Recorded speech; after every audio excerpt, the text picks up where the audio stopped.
वो तो मेरा काम है। तुम तो चिल्लाते जाओगे, बहुत से आते हैं बाबा जी हम आपका उपदेश नहीं सुनना चाहते। हमने कहा भाई बहुत अच्छी बात, हम उनसे बुरा कब मानते। चोर आओ, डकैत आओ, ये आओ, सब आ जाओ, बड़े ध्यान से मेरी बातों को तो वो तो लेके रखे।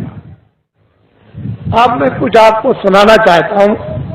वर्ण व्यवस्थाएं थी, उसका आपने उल्लंघन किया, उसको तोड़फोड़ दिया, उसको बिगाड़ दिया, नष्ट और भ्रष्ट कर दिया, तो आप सब के सब रो रहे हैं। कोई ऐसा नहीं है कि जो नहीं रो रहा, सब रो रहे।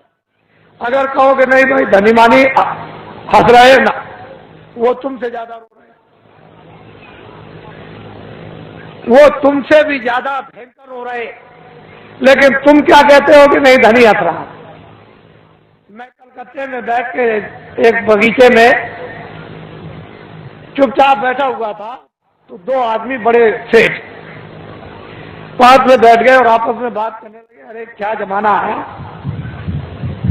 क्या मुसीबत है कि दिन में खाना भी नहीं खा सकते हैं, क्या आफत है। इससे अच्छा तो यह है कि बेचारा ये गरीब सो रहा है, ये बड़े आराम में बड़े सुख में है, और हम इतने पैसे वाले मकान वाले और सब कुछ होते हुए और इतनी परेशानी में।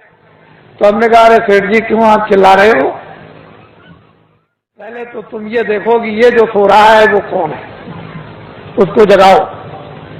उसको जगा गया, भाई तुम कौन हो। कह लगे अरे बाबूजी हम तो ठेला चलाते हैं। कितना दिन में कमाते हो? बाबूजी बड़ी मुश्किल से 20 रुपए मिल जाते हैं।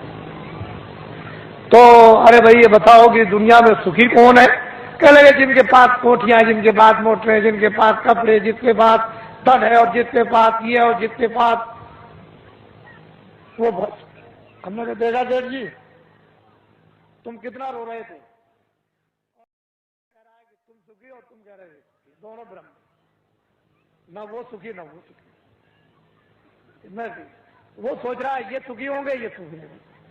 वो जो जिनके पास कोठियां, उनको वो तो बाबा जी जानते, उनको कोई सुख नहीं। तब तो बाबा जी कहते हैं कि हमको कोई खरीद नहीं सकता। हिंदुस्तान में कोई पैदा ही नहीं हुआ कि बाबा जी को कोई अपने धन दौलत जवाहरात मकान और जमीन से खरीद ले। ये तो आप दिमाग से बात हमेशा निकाल देना, कोई हिंदुस्तान में बाबा जी को खरीद नहीं सकता। और बाबा जी इतने लक्ष्य के पक्के हैं कि मेरे पास बड़े बड़े नेता और लीडर और जो प्रधानमंत्री जो उनके लड़के चले गए वो भी मेरे पास पहुंचे और बड़ा उन्होंने लालच दिया। मैंने कहा इसका असर मेरे ऊपर में धूल के बराबर भी नहीं, लेकिन तुम देश का भला नहीं कर सकते, हम तुमको लिख करके देते हैं, आपके द्वारा देश का भला नहीं होगा। हम लिखते हैं आगे बड़ा आपके द्वारा नुकसान होगा देश का, और खूरेजी होगी देश की, और ये होगा और बर्बादी होगी और महंगाई होगा, सब जड़ दिया। और महात्माओं की बात नहीं मानोगे तो ये रास्ता खुदाली का नहीं, सब कुछ कह दिया। तो मतलब यह है कि बड़े लालच दिए जाते हैं। लोग सोचते होंगे कि शायद बाबा जी को कोई खरीद ले। यह तो अब मेरी बात बड़े ध्यान से यहां से आप शुरू करें। पहले तो ये आप बताइए कि आप किराए पर आए हो? हे बच्चियों मैं तुमको किराए पे लाया हूं? बोलो बच्चियों जोर से। पैसे को कह रहे नहीं। तो ये बताओ बच्चे बच्चियों मैंने कुछ तुमको रुपया बांटा है? कैसे नहीं बांटा? अब एक बात तो आपकी है साथ में, मेरे पास तो कोई बच्चा है नहीं, मैं अकेला फकत। अगर तुम्हारी दृष्टि से देखा जाए तो मेरे पास कोई बच्चा। अब ये बताओ जब मेरे पास कोई बच्चा नहीं और मैं तुमको कहता हूं कि तुम किराए के मकान में, तो क्या मैं अमृत के मकान में? मैं भी किराए के मकान, आपको भी छोड़ना मुझे भी छोड़ना। तो जब मेरे पास बच्चा नहीं तो मोह किसका, लोभ किसका, झूठ किसका, वादा खिलाफी किसके लिए, चोरी किसके लिए, संग्रह किसके लिए? तो मैं ये समझता हूं कि ये जितने खड़े बैठे हैं बच्चे बच्चियां, ये सब मेरे बच्चे हैं। उस दृष्टि से, ज्ञान दृष्टि से तो सब आप मेरे बच्चे हैं, और संसार की दृष्टि से आप अपने माँ बाप के बच्चे हैं। बात समझ में आई? मोटी बात को समझ लीजिए आप। बाबा जी को तो कोई राष्ट्रपति और प्रधानमंत्री बनना नहीं है, मैं इसकी कोई ख्वाहिश नहीं। अब समझ लो अच्छी तरह से आप। कहीं आप सोचने लगो कि नहीं बाबा जी को कोई ख्वाहिश हो, अरे हमको राष्ट्रपति की और प्रधानमंत्री की भाई हमारे पास तो जनता, इतनी जनता रहती है और जो झूठ बोला जाता, धोखा दिया जाता, बेईमानी की जाती, चोरी की जाती है, लोगों को सताया जाता, लोगों का धन इकट्ठा किया जाता, वो तो सब ये सब ये तो ये भी आपको पता चल गया कि बाबा जी न प्रधानमंत्री बनते, न बनेंगे, न ख्वाहिश है, न इच्छा, न राशि। अब ये बातें बिल्कुल आपके सामने साफ हो गई। अब दूसरी बात तो अब कुछ नहीं। अब ये उत्तर प्रदेश में जो ये कहा गया है, अखबारों और रेडियो पर बड़ा जोरदार भाषण जो सीधा दिया गया है, तो लोगों ने सोचा होगा कि अरे भाई बहुत अच्छा है, देश में बड़ी तकलीफ, सूखा और अकाल की आ गई, और बड़े लोग जो हमारे नेता और लीडर है बड़ा ध्यान रखते हैं, बड़ा ख्याल। असल में जब सत्याग्रह चल रहा था तो इन्हीं नेताओं और लीडरों को लोग क्या कहते हैं, देवता है, देवता। अरे हिंदुस्तान के लोगों, जब देश में 30 साल सत्याग्रह चल रहा था, उस समय पर कहा गया था कि अपने देश का कपड़ा तुम कपास पैदा करो खेतों में और उसका मोटा दरी के बराबर सूत बनो और उसका तुम कुर्ता बनो और पैजामा या धोती, और वो उसका नाम है खद्दर, उसको तुम पहनो तो देश आजाद हो जाए। हमने 30 साल ये सुना, क्षमा कीजिएगा, माफ कीजिएगा, ये सब इस पीछे पूरी 30 साल सुनी और अंग्रेजों का राज होश में देखा। उनके कर्मचारी अधिकारी और उनके अगर कहीं कोई घटना हो जाए, कहीं पर कत्ल की घटना हो जाए, तो सारे जिले के अधिकारी टूट पड़े, मजा ले। लेकिन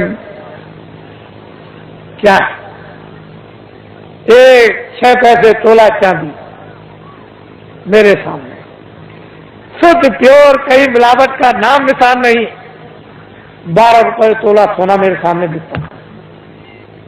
6 पैसे मजदूर को मजदूरी मिलती थी और बेईमानी का नाम नहीं था और पूरा गुजारा होता था मेरे सामने। 1 रुपए का 60 किलो चावल, 60 किलो गुड़ और 60 किलो चना बाजार में बिकता था, देहातों में तो छोड़ दीजिए। सब लोग, ये इनकी व्यवस्थाएं बनाई हुई थी कि 1 इंच भी जमीन किसी के पास नहीं है तो बड़े ही तुम चले आओ खेत में, एक बोझा बांध लो, लोहार बांध लो, धोबी बांध लो, ब्राह्मण बांध लो, जिसके पास जमीन नहीं खेत में आ जाओ, एक गट्ठा बांध के, और 100 घर गांव में हुए तो 100 गट्ठे उसके 1 फसल पर हो गए। 2 फसलें होती थी 6 महीने के बाद। 100 गट्ठे धोबी, 100 गट्ठे बड़ई, 100 गट्ठे नाई, 100 गट्ठे ब्राह्मण, ये बांधते थे। और उस वक्त में 1 गट्ठा वो तो 200 गट्ठे हो गए एक के पास। क्या जरूरत है उसको खेती जो और खेती रखने की, उसका तो पूरा। और ये हमारे छत्री और ब्राह्मण चुपचाप बच्चों को भेज दें, चले जाओ नाई के पास अनाज है, बड़ई के पास रखा हुआ, धीरे से सफाई पर ले आओ, और ये चुपचाप भेज करके बच्चों को अनाज रात को अंधेरे में कि हम फसल आएगी घर में अब नहीं है तो जाओ ले आओ और मैं ब्याज के सफाई पर दे देंगे। हमने देखा ब्याह शादी में ये छत्री और ये ब्राह्मण उन छोटे लोगों के काम, कपड़ा देना, ये देना, वो देना, अनाज देना, दूध देना और फिर घी देना, लकड़ी देना, किसी तरह की छोटे को कोई तकलीफ नहीं हो पाती। हमने देखा कोई छोटों के साथ अन्याय तो कर ले, हम देखते तो हमने देखा। इस बात को सत्याग्रह देखा। क्षमा कीजिएगा, 48 में आजादी मिली, 5000 भी हिंदुस्तान में खद्दर पहनने वाले नहीं थे। समूचे हिंदुस्तान में पाकिस्तान को भी मिला दिया जाए, उसमें भी और लंका को भी मिला दिया जाए तो 5000 हिंदुस्तान में खद्दर पहनने वाले नहीं थे। जब ये कहा गया कि देश आजाद हो गया, खद्दर पहन लो, कहने लगे हम नहीं पहनेंगे, अपने घर और मकान कौन जलवाएगा, कौन बर्बाद कराएगा, इतना खौफ था। और एक दिन की आवाज पर इन बच्चों ने 1 करोड़ ने काट। चलो जंगलवासियों, चलो चलो जंगलवासियों, आप अपनी जगह पर रहो बच्चों, वही धीरज के साथ सब लोग उसी जगह बैठे रहो,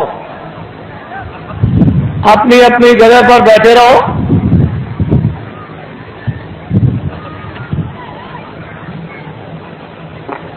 सब लोग बैठे रहो और अपनी आंखों से काम लो, कानों से काम लो, बुद्धि से काम लो। जल्दी चलो जंगलवासियों, एक दफे सबके सब भगवान को के नाम को बोलो जोर से, जय गुरुदेव। बैठ जाओ बच्चियों, बच्चियों बैठ जाओ, सबके सब बैठ रहो, वहीं बैठ रहो, घबराओ मत। एक ही सादे सब सदे, एक दिन की आवाज पर 1 करोड़ लोगों ने, इन बच्चों ने बोरा पहन लिया। इस देश के अंदर 1 करोड़ बच्चे बोरा पहने हुए हैं। कौन हिंदुस्तान में नेता और लीडर पैदा हुआ जो एक दिन की आवाज पर करोड़ों बच्चों को ये टाट, ये बोरा, ये जूट पहरा दे? इनको देखो आप, पहले इतनों को देख लो, अभी तो आपको आगे बहुत कुछ देखना है। इनको देखो, ये आपके सामने आ रहे पर बोरा तो नहीं पहरे। मर्यादा के लिए एक लंगोटी तो जरूर है, लेकिन इनको देखो आप। जल्दी चलो बच्चों, जल्दी से इनको देखिए आप। हमको ये दिखाना है आपको कि एक दिन की आवाज पर इस देश के लिए, देश के काम के लिए, देश की सुरक्षा के लिए, देश के न्याय के लिए, देश की व्यवस्था के लिए, काश्तकारों के लिए, कर्मचारी अधिकारियों के लिए, मजदूरों के लिए और छात्रों के लिए, सेठ और साहूकारों के लिए अगर 1 करोड़ बच्चे एक दिन की आवाज पर ये टाट पहन ले तो ये कोई साधारण और आसान काम नहीं है। तुमने इतनी बड़ी बड़ी ताकत लगा दी और 5000 को भी तुमने खतर और टोपी पैजामा धोती नहीं पहरा पाया, और 1 करोड़ बच्चे टाट पहरे देश में घूम रहे हैं। पहले तो लोगों ने सोचा था कि बाबा जी मजाक कर रहे होंगे। बाबा जी कोई किसी के साथ मजाक नहीं करते। इनको देखो अपनी आंखों से, बच्चे और बच्चियों बैठे रहो, वहीं से सब कुछ दिखाई देगा। क्यों घबराते हो?